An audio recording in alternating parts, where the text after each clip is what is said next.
Қазақстанда сапалы, экологиялық таза өнімдер шығаратын шағын фермалар, шағын кәсіпорындар бар.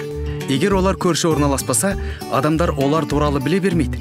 Сондықтан мұндай тауарға сұраныс жоқ сияқты көрінеді. Біз олай емес екенін дәлелдеуді шештікте бірлескен бизнес құрдық. Фермерлік сүт, таңдалған көкөністер мен жемістер жеткізетін бірнеше жеткізушіні, сондай-ақ крафт азық-түлік өнімдерін өндірушілерді бір сауда маркасының аясына біріктірдік. Клиенттеріміз өмірдің барлық саласында өздерінің жайлылығын, өздерінің қамын ойлайды. Ал біз клиенттеріміздің қамын ойлаймыз. Сөрелерімізде не тұрғанына ерекше назар аударамыз, және өзіміз өнімін сататын серіктестерді мұқият таңдаймыз. Біз қарасай жапсырмасы, сапа белгісі және табиғи таза өнім белгісі болғанын қалаймыз. Ашылғаннан кейін біз қолма-қол ақшасыз төлем қабылдау үшін кәдімгі пост терминал орнаттық.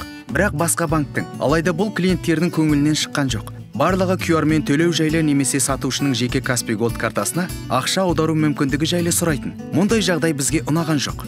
Баламасы айқын еді. Біз үшін клиенттер таңдау жасады. Біз Каспий Pay'ге қосылдық.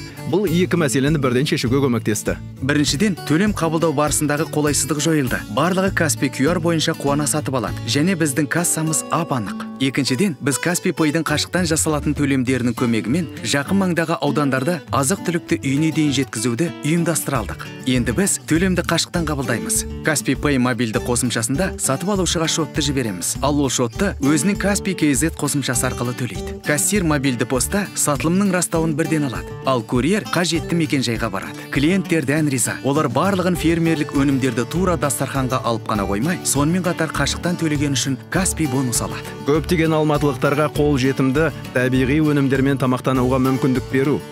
Каспий Pay'дің арқасында біз банктік мәселелер мен бюрократияны шешуге емес, өз миссиямызға зейін қоя аламыз.